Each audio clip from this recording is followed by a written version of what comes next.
Hey guys, how you doing? I'm Eric. I'm the guy running this thing today. I'm gonna give it another minute because I know we got a couple of people probably wandering over still. How's everybody's day going so far? Good. So far, so good. So far, so good? Well, I hope I can keep it that way. Don't get in the way there. So before I actually, you know what? I'm just gonna go get started because I'll probably repeat myself a few times. So I'm Eric Decker. Full disclosure, this is my first ever presentation to teachers. So you're my guinea pigs.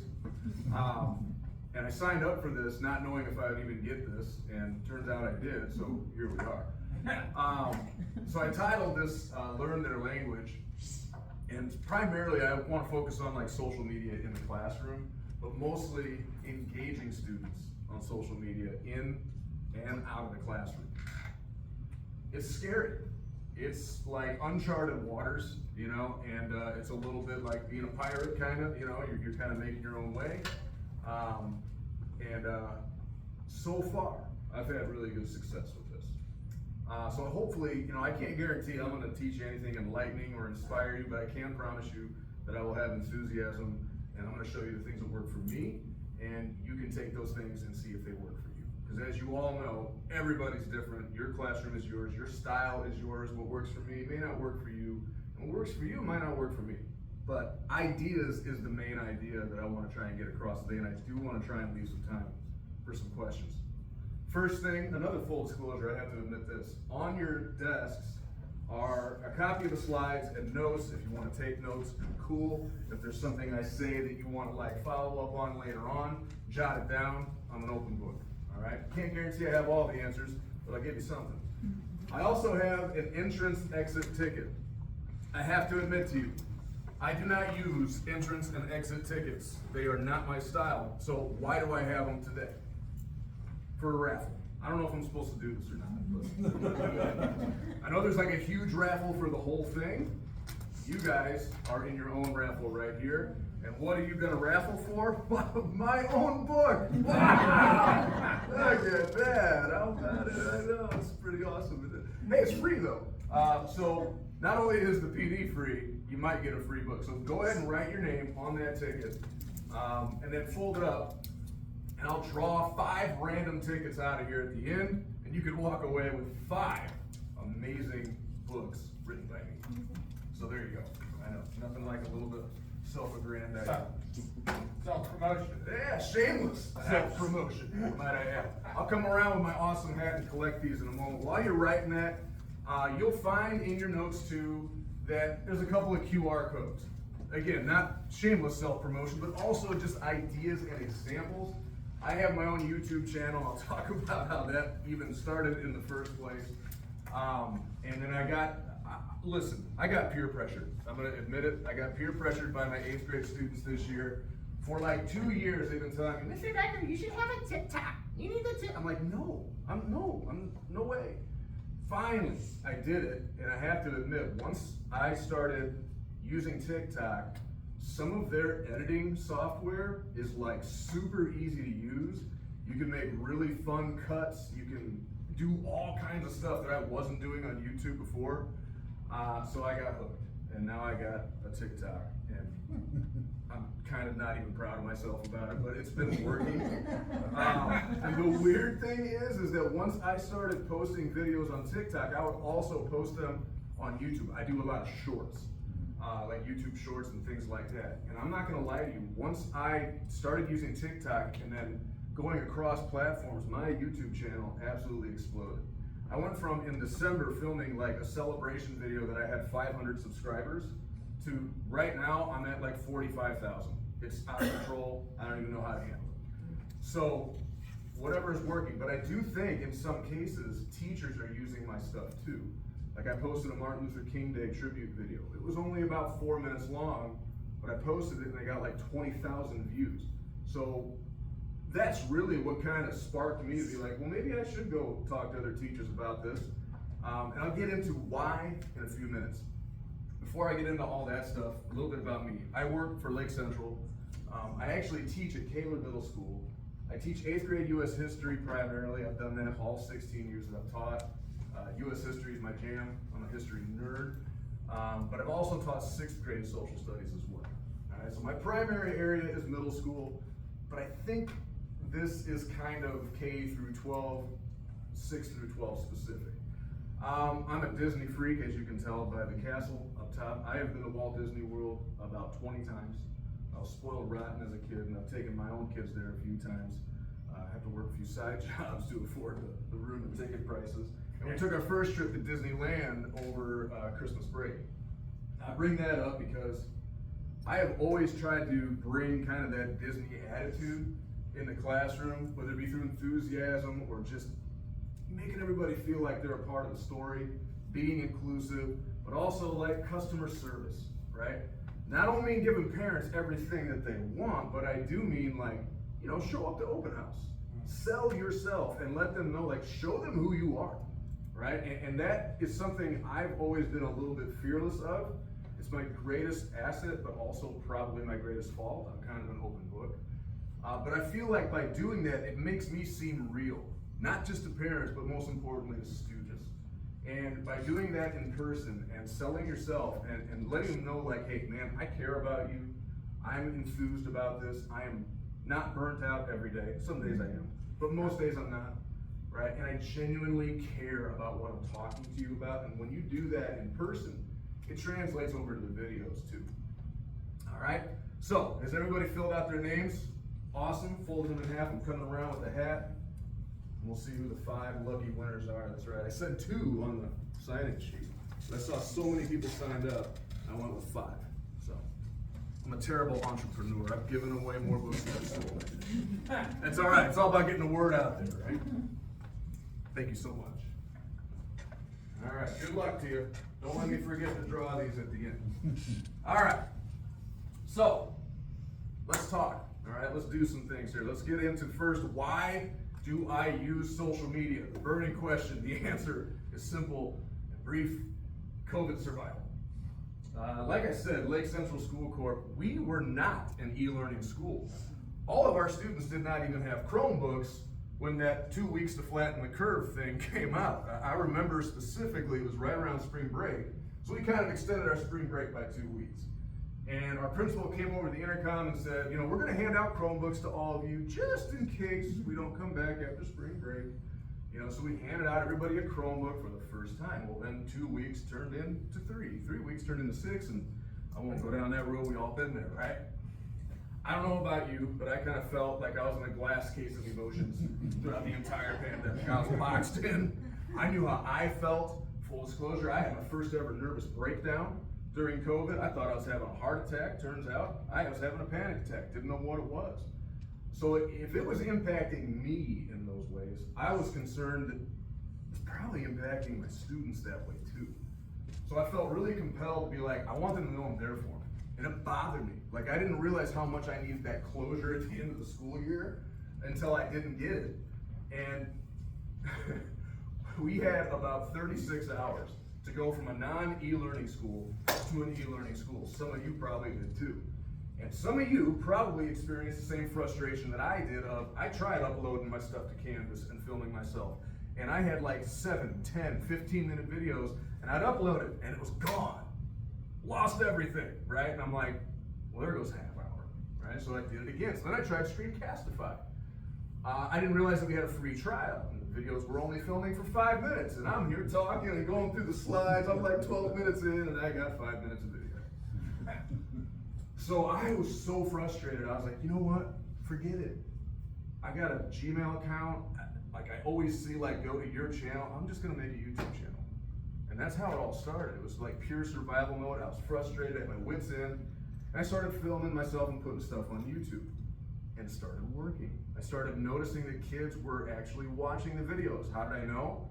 Well, when I posted the video, I had 0 views. And at the end of the day, I saw I had 150 views. So I'm like, okay, the kids are watching it. Some of them watch it more than once. So I was kind of able to track it that way. And that's how it all kind of started. Then I started realizing the benefits of using social media.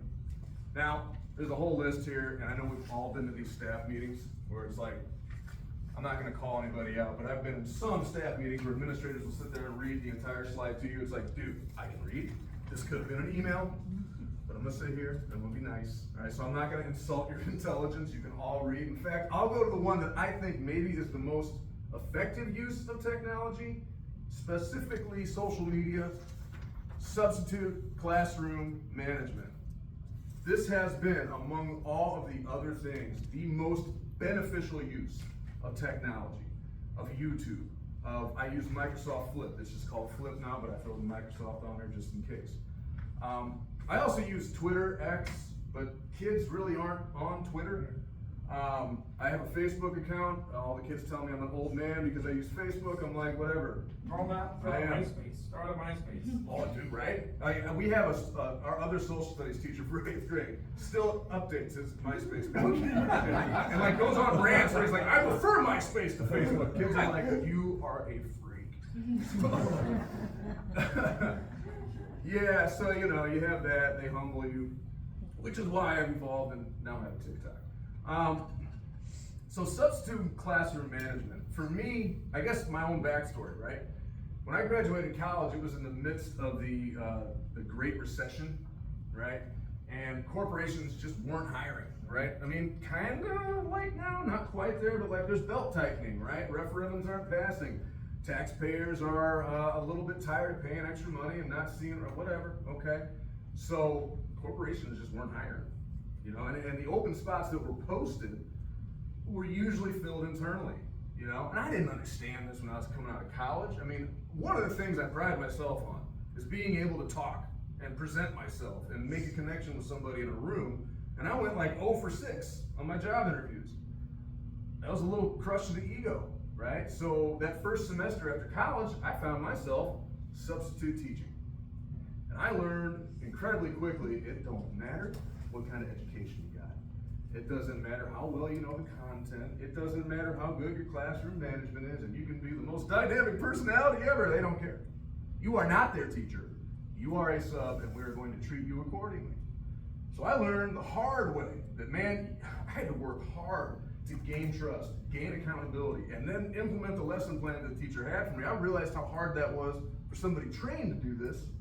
And we know we will take a living body as a sub sometimes. So I want to help them out as much as I can. I also know too that by missing school, and I'm at the phase of my life where my kids are finally in middle school now. I got a 5th grader and a 7th grader going to Lowell Intermediate School next year. And when they're young, kids are sick all the time, right? Or you get a call from the nurse and you gotta leave. This year, I got a call from the nurse, my kid fell in gym class, has a concussion, couldn't get a hold of my wife, I gotta leave school and go pick my kid up. My mom also was diagnosed with dementia recently. So I had to call up a ton for that. I'm an only child, so I was her primary caregiver, parents are divorced.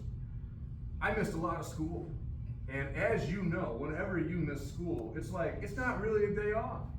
You gotta make the lesson plan. You gotta make sure it's gonna fill 47 minutes. In my case, that's how long our class periods are. You guys that teach block scheduling, dude, my hat's off to you. Filling 90 minutes for a sub, I don't even know how I would do it. And then when you come back, it's like 3 more days of work, because you gotta grade the stuff that you made the kids work on for 47 minutes, or at least look at it. You also probably sometimes have that sub note that's this long with like 55 names on it. And there's like a stack of detentions. You're like, I don't even have this many detentions in my room. Where did you get these? It's like a huge thing. So I was like, this is, I can't do this, man. All right? I can't spend all my time going backwards. So for me, the most effective way to like be out of the classroom, and I do a lot of ACR conferences too. They pick me to go over to the high school. So there's spots where you miss. Substitute classroom management. They see my face. They hear me tell them what I want them to do today, right? So it makes them a little bit more accountable. It's worked for me so far. I don't get the long sub notes anymore. I don't get the huge discipline reports anymore, and I actually get work turned in that's done fairly accurately. So let me show you a quick example. This one's on Microsoft Flip, and this is what I use Twitter for. I'll send these out on Twitter, and Flip will actually repost them. And this one got a lot of use. I should give you a little backstory. At my school, we did a fundraising event where we called it Kaler Mania. And we had a professional wrestling ring built in our gym, and us teachers actually wrestled against each other. Pro wrestlers came in and wrestled. It was epic. So this was around the time that we did our Gaylor Mania, so you get a little background.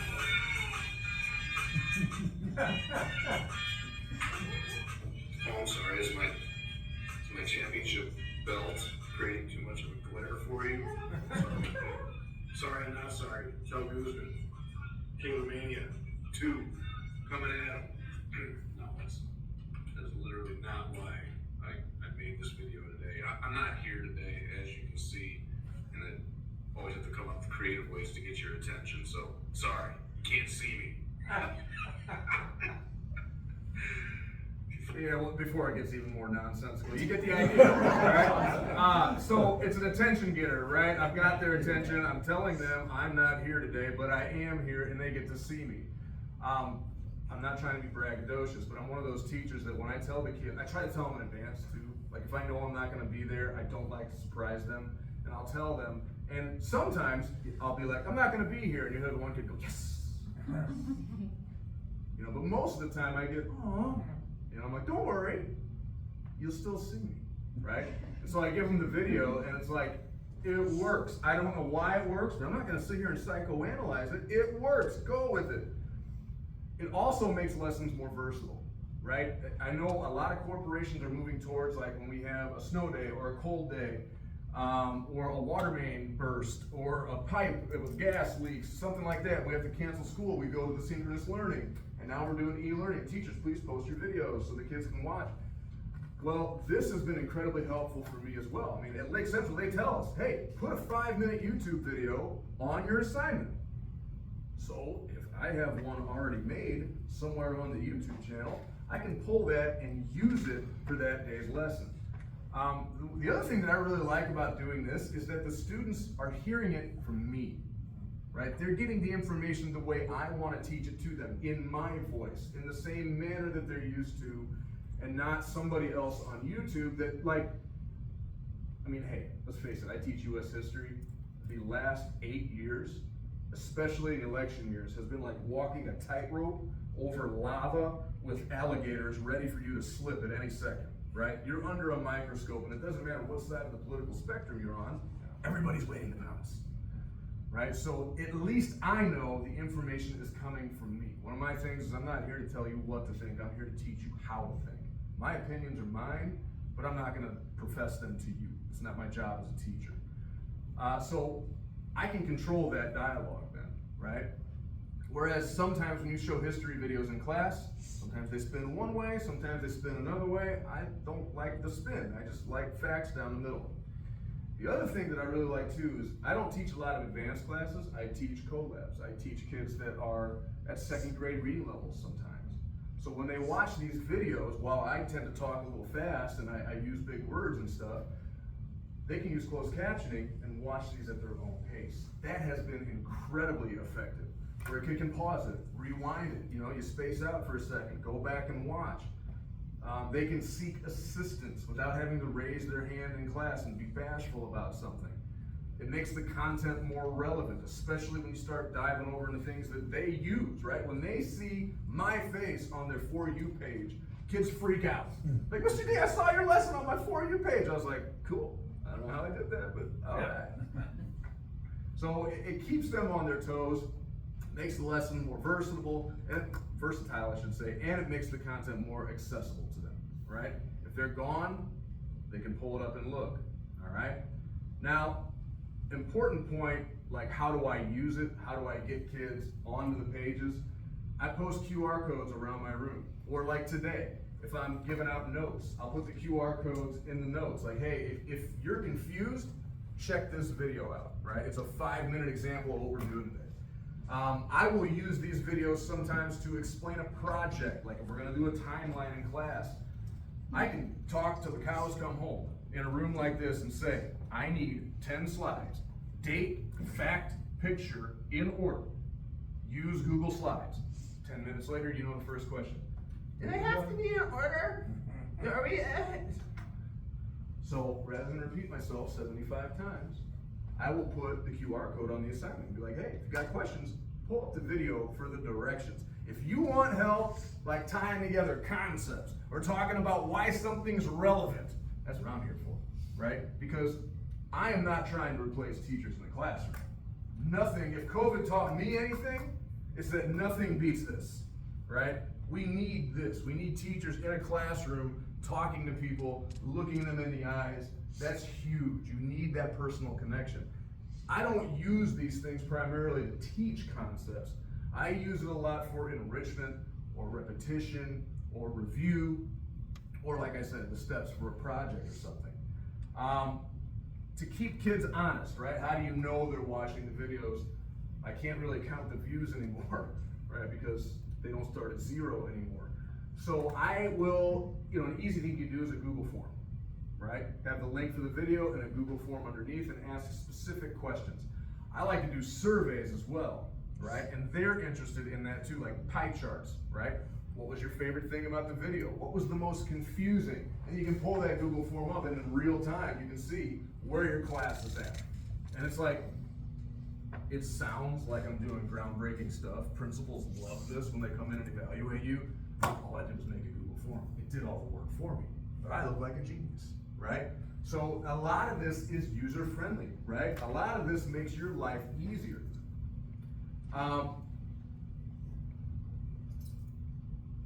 Some examples, right? I already showed you the John Cena sub video. I use primarily, like I said, TikTok, YouTube, and Flip. YouTube is my wheelhouse. I'm the most comfortable with it because I've used it the longest. The benefit of YouTube is that you can make a video as long as you want, right? And you can, I use my phone to make my videos, guys. Like I don't have like the pop filter microphone.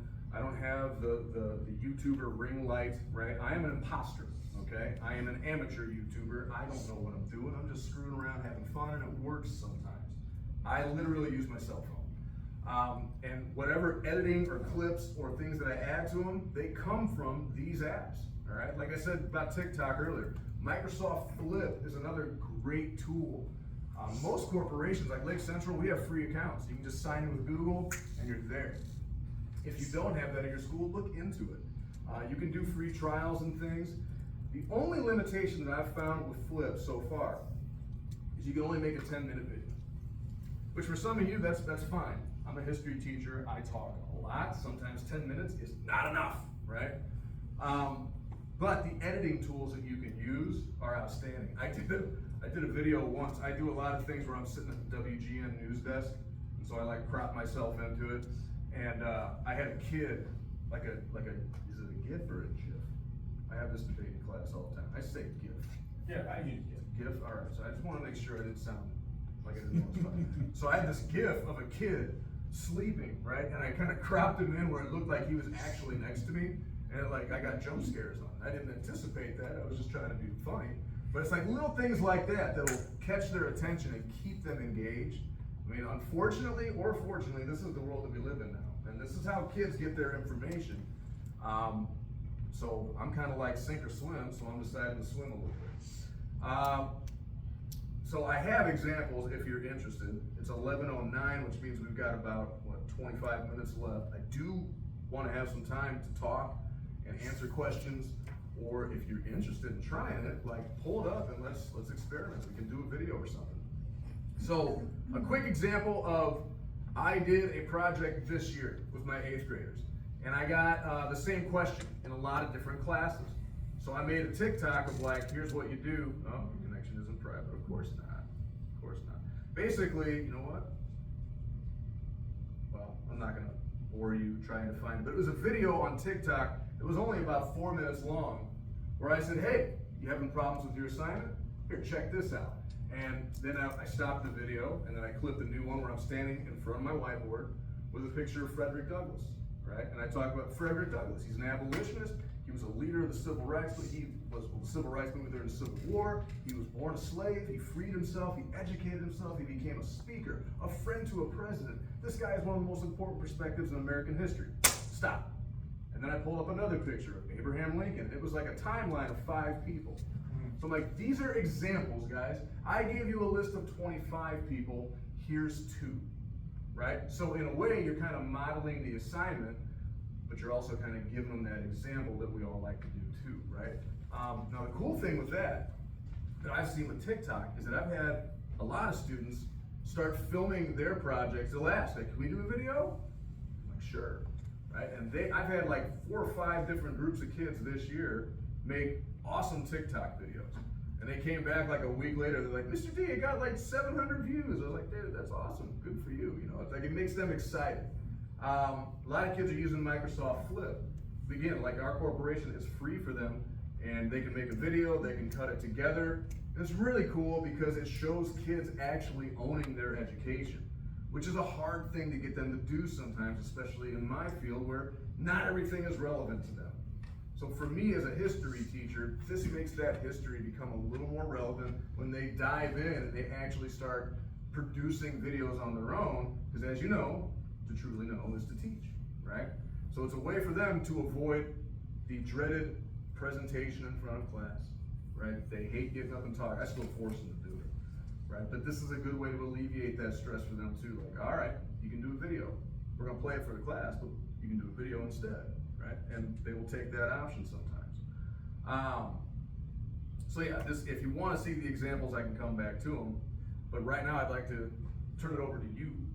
Do you have any questions for me about a lot of the stuff that I just threw out there? I'm in a vacation mode. We're leaving for Yellowstone and the Tetons in about a week. So we're doing a Griswold family vacation. We're not going to Wally World, but not this time. Not taking any chances. Not taking any chances. Not taking any chances with the moose. Nope. I got a question. Yes, sir. So has there been, besides, what you've done that you've talked about, has there been any projects that you've worked with them, either on YouTube or TikTok? Oh, a ton, yeah. So I've done, an example of one that I did with TikTok was the one I just mentioned, where we did like 5 people from the Civil War era, right? I gave them a list of 25. You pick 5, and I gave them options. I said, you can do a Google slide presentation, or you can do a video. So they would do those on TikTok. I have not had a lot of students honestly use YouTube, right? They are on YouTube, Yes. they watch YouTube, they don't actually use YouTube to create content.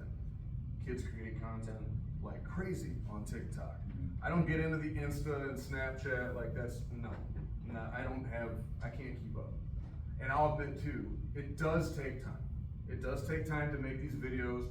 I'm a little bit of a control freak and a perfectionist, so I spend a lot of time on these, but I can make that make sense to myself because I can use that in the future. I can use it next year. I can use it twice in one chapter if I need to. And like I said, if there's ever that pinch where you're gonna be gone, you got a video for that day, you can pull that and use it. So while it does take a little bit of time, and I have the option of teaching US history where, you know, it doesn't generally change that much, right? It's the same stuff over and over. So it's very beneficial for me. But hope that answered your question. Yeah. But go ahead, no, No, go my ahead. question is, so at my school corporation, all social media is blocked by technology. Yeah. And so the kids get around it because then they turn off the Wi-Fi and they go on all these hotspots and Yeah. whatnot. But for me as a teacher, I don't have that option for me to pull it up onto my Promethean board. They don't even let you use YouTube? YouTube, I Okay, can, okay. but TikTok or Instagram, because during COVID, I was very lucky and fortunate that my school corporation had just implemented Canvas and LMS learning. Okay. And so, but we had not used it a lot, except for maybe the couple years before we were off for a week when we had that ultra cold weather. Yeah. And I found myself, this is so difficult to come up with these lessons for 1 week of being at home just because of weather. For sure. I had to upload to Canvas, but today, my entire class is on Canvas, but I do a mixture of stuff like that, but I was just curious. I run into that, I do. So I don't know how everybody's school corporations are, Yeah. but my corporation blocks every social media and things that cause I teach facts, so I have to pull up certain things Yeah. that kids, like for example, one class I teach is interior design. How knows HOUZZ is an app, and I have to go beg for them to unblock it during the trimester that I teach it, because I use it as a teaching tool. Yeah, and then they unblock it and then it And it reblocks. reblocks it, every year I have to do this whole rigmarole just to Yeah, like rotate to I get run it. into that too, and that's, I think, why I use multiple platforms, because, you know, the TikTok, it is, unfortunately, like, if they have a phone and they can use that at home, that's the target that I'm trying to hit. Yeah. It's not necessarily in school, although, I mean, I'm sorry, sometimes I do let them use their phones in class, and it's like, that, as long as it's responsible, and they're usually good about it. But that's the workaround for me, is I use YouTube. Right. Because, and here's the other thing too, in case you're actually gonna think about going down the YouTube route, make sure when you publish your videos, there is a little drop-down menu, and you can add like your description of the video, you can change the thumbnail, which the thumbnail is crazy how changing your thumbnail makes it more visible on YouTube. But you can change it to, is it made for kids, or is it not made for kids? I made the mistake of not looking at that, and like the first few videos that I posted were clicked not made for kids, which isn't like, doesn't make it inappropriate, it just means that it's just completely unrestricted. However, your school's firewall, if it's not made for kids, sometimes will block those videos. Yeah. So I have to remember to always click made for kids, and then kids can find it no problem. The other workaround is that I use those QR codes, right? And why, teaching US history, I love the Constitution, because it's not specific rules, it's kind of more like guidelines. It's ambiguous, it's vague, right? I like guidelines as opposed to rules, so I sometimes like to wiggle and find a little opening. And a lot of our call-out meetings, like for clubs and sports and things like that, they're like, hey, scan the QR code. I'm like, well, you're asking them to use their phone, so scan the QR code. Yeah. I have a workaround for you. If you're making content on TikTok or YouTube, you download the video and upload it to Google Drive and just share the Drive link with them, it won't be filtered. So you could do it like that. That is genius. I didn't even think of that. 'Cause it's- I mean, like, I have full access to YouTube and stuff Yeah. like that, but it's just these other social media apps So, that. thank you for that point, because I rip videos on, I mean, they're probably gonna like make it illegal at some point or copywriting, but I do that. I'll use the editing and I'll save it from TikTok, or sometimes if I want a clip a certain way, I'll do like half the video, I'll upload it to TikTok, let it completely upload, then click download and then delete the video, like before anybody can watch it. Then I'll save it and then I'll clip it together with other stuff. Thank you for mentioning that. Are there any other questions? Yes? Do you use your school email account, or did you create something else to? So during that COVID time, I wasn't sure if I would be allowed to use the school email, and if I did, would it block it? So I used my own personal Gmail account. So my YouTube channel is through my personal email. Does that answer your question? Well, I was just,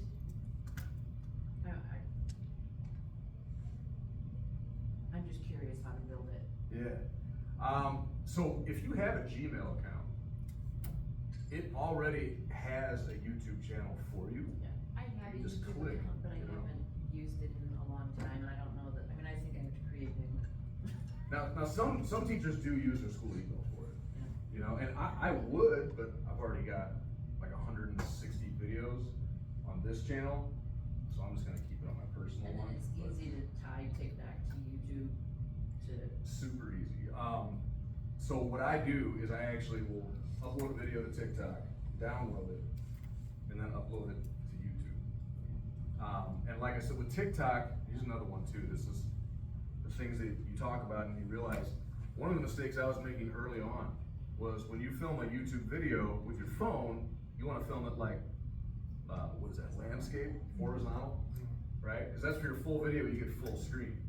If you're doing YouTube Shorts or TikToks, or even Microsoft Flip, if you're gonna put it on Twitter, you wanna go portrait, right? Because I made that mistake where it's like I've got big captions on the screen and I'm getting like, 4 letters.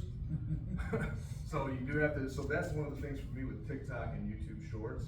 They're like identical formats. So that works really well across platforms. So if you're doing like a short, like a review, YouTube limits you on YouTube Shorts to 60 seconds. So that gets a little tricky. TikTok, you get 10 minutes. I think you get more than that, but I've never gone more than 10 minutes on a TikTok video. Now, if you're doing a general YouTube video, you can make a 4-hour video on YouTube. They have like no limit. You know, your phone will run out of battery before they limit you and cap how long a YouTube video can be. So there's different formats, and again, it's trial and error. It's complicated, it's tricky, and you got to find your niche. You know, what works for you. They always tell you that when you start a YouTube channel, you should have like a niche, like this is what you do. I don't. You'll see if you have the courage, you can subscribe to my YouTube channel. It's all over the place. I mean, you'll find a video of me literally walking a path, giving kids advice. I filmed a 8th grade award ceremony commencement speech this year that was serious and heartfelt. And the next video that'll come up on my feed will be a video of me getting choke slammed through a table. It's all over the place, right? But that's kind of me, right? If you were in my classroom, you would see a copy of the Declaration of Independence and then a picture of Alice Cooper right next to it, right? I'm all over the place. But I think that's why kids respond, because you kind of don't know what you're gonna get. And my YouTube channel is a frightening but truthful look into who I am as a person. So my goals for you, hopefully today, were these. I wanted you to learn about using YouTube and social media effectively in your classroom. One other thing that I'm sure you might have thought at some point is, how do you control the comments, man? Right? Trolls, right? I was told a long time ago, don't feed the trolls, right? But it's kind of impossible sometimes. On YouTube, which is why I like YouTube Lite, you can disable comments, right? So you can immediately just cut that off right away. TikTok, not so much. I have not had any problems yet on TikTok. And I've had a few videos go viral. I don't know why. If I knew why, I would make videos that go viral all the time and get paid by these applications, but I don't. And even in the ones that have gone viral, I mean, you'll get like a couple of things where like, I just got a tattoo this week. It's probably, you know, fading a little bit because the skin's dying. But I videoed that, you know, because I'm that guy. I filmed myself getting a tattoo, and I posted it. And I got somebody that posted like, you can have a tattoo as a teacher. Lots of teachers have tattoos. You know, and they're like, I'm surprised they let you have them. I'm like, well, they do. You know? Bye. You know? So I mean, like, you get that, but it's not. I haven't had anything malicious, nothing like that. So far, so good. But that is a risk.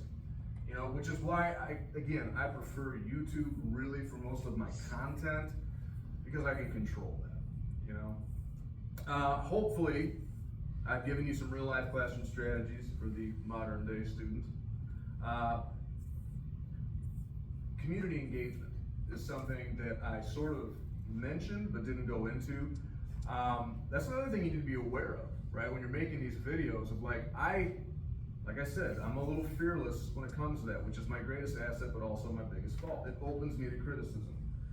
I'm confident enough in you know, I would caution young teachers, right? And I do that when I have young kids come into my room. I always tell them like, maybe don't dive into TikTok in year 2. You know, like develop a little bit of a culture in your community of being reliable, of being a professional, right? And I'm lucky enough that I've been in the same corporation for a number of years, and I've developed a little bit of a reputation, and you know, I worked hard to create that image. So if you stay within that, you know, you can wiggle a little bit, but you have to be aware of that too. Like it's public domain, it's out there. So what you say can always be accessed. Like you don't own it anymore. We tell the kids that, but sometimes we need to remind ourselves of that. It is, I think this, to me, is one of the easiest and most creative ways that I can still stay relevant with technology. I am not a tech savvy guy. I'm 41 years old, and I should be more tech savvy than probably I should be at 41, but I'm not. I'm not exactly the first one to jump on something when it's brand new. I like to kind of watch from the cheap seats and see how it develops. But this, to me, has made me a little more relevant when it comes to technology. And like I said, when the kids are doing these projects and hearing you and moving at their own pace, you see them start to own it a little more. When you see that they're laughing at a video that you made, you know, I mean, that might be the only time they can smile today. I mean, so like, you keep it real, like it's edutainment, right? That's my Disney thing, right? I'm educating you, but I'm entertaining you. I'm keeping your mind stimulated. So life skills are an important thing too. Also, I know you can't wait for this, the raffle. All right, it's time.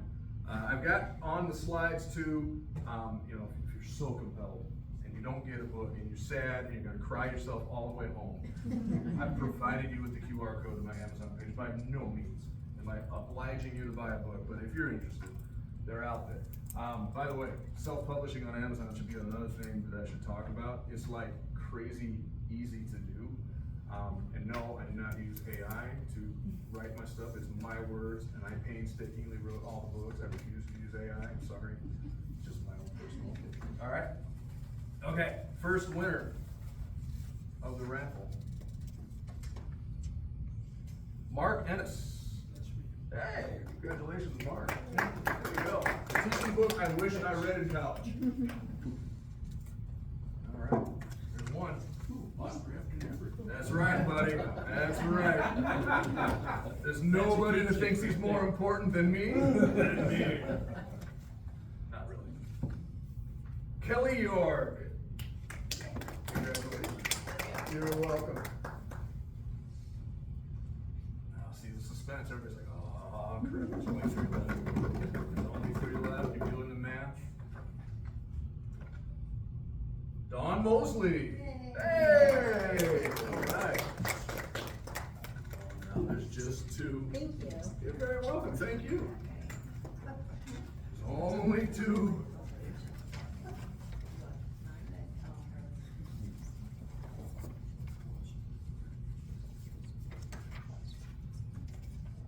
Christine Wong.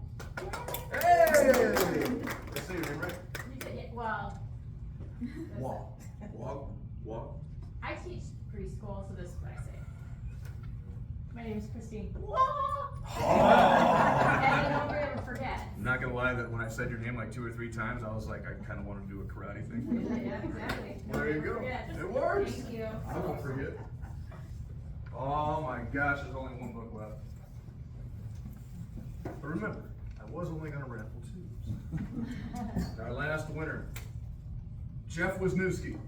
Hey! This side of the room.